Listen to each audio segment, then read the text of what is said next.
சீரியல்களின் full எபிசோடுகளை Sun டிவியில் ஒளிபரப்பான உடனே எக்ஸ்க்ளூசிவாக சன் நெக்ஸ்டில் மட்டும் ஃப்ரீயா பாருங்கள்.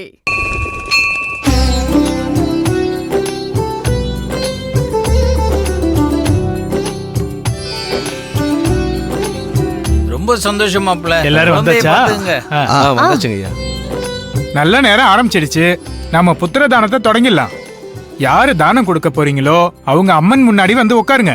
தானம் வாங்க போறவங்க அவங்களுக்கு எதிரில உட்காருங்க. கணவன் மனைவி தானே வந்திருக்கீங்க? ஆமாங்கய்யா. குழந்தைக்கு அப்பா இருக்காரம்மா?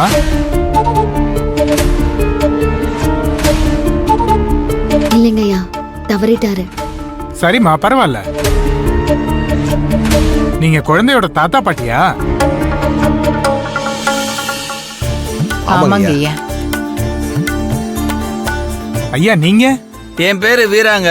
இவ என் பொண்ணு பூர்ணிமா. பூர்ணிமா தான் குழந்தைய தத்தெடுக்க போறா. நீங்கம்மா? நான் குழந்தைக்கு கொள்ளுப்பாட்டியா. ஓ, 3 தலைமுறை இருக்கீங்க. ரொம்ப நல்லதா போச்சு. உங்க கையால நீங்க உங்க மகனுக்கு கொடுத்து அது மூலமா குழந்தை 3 தலைமுறை தாண்டி இவங்க கைக்கு வரட்டும். தொடங்கிடலாமா? ஐயா, எனக்கு ஒரு சின்ன ரெக்வெஸ்ட். என்னங்கம்மா?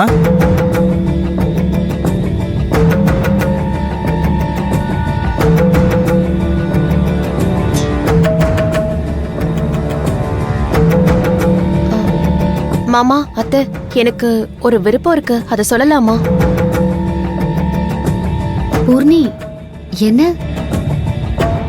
பூர்ணி, இந்த நேரத்துல என்னம்மா? இல்ல அத்தை, நீங்க யாரும் என்ன தப்பா நினைக்க கூடாது. நான் தப்பான அர்த்தத்திலயும் இதை கேட்கல.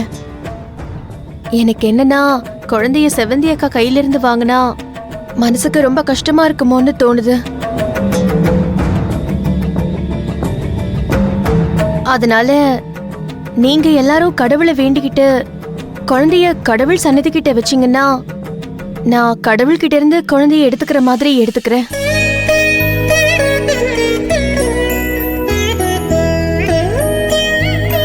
எனக்கும் திருப்தியா இருக்கும், செவந்தி அக்காவுக்கும் திருப்தியா இருக்கும்னு நினைக்கிறேன்.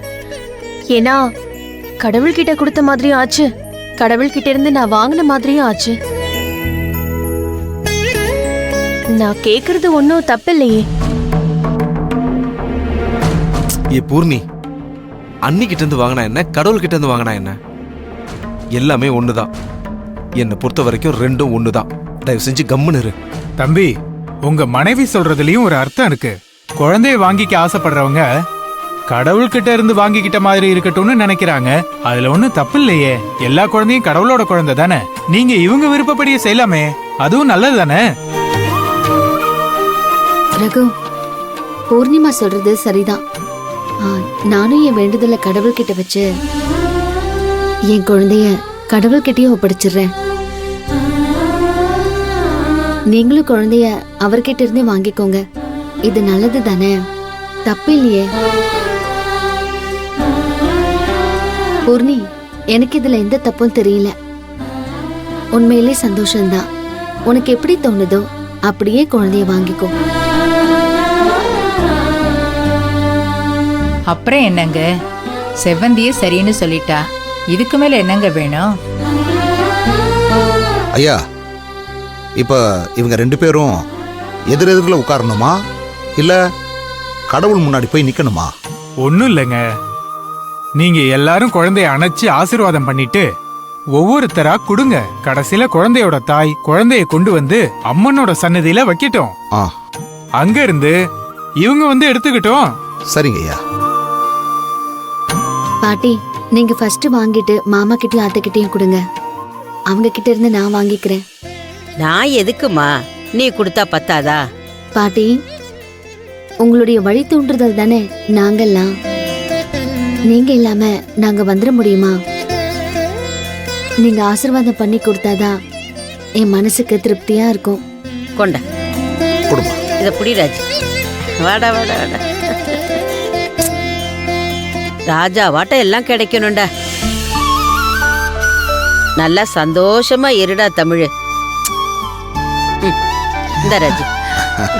தமிழே என்ன தாத்தா பாருங்க வாடா கண்ணு, வா. நல்லா இருக்கணும்டா. தமிழு தங்கக்குட்டி, என்னடா செல்லக்குட்டி. இந்தாம்மா. வாட தங்கம். அச்சச்சோ. ம்.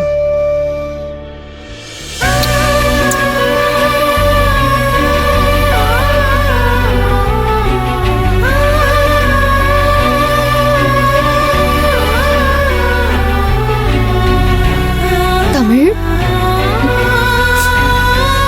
வாழ்க்கையில அவனுக்கு எல்லா நல்ல விஷயங்களும் நடக்கணும்.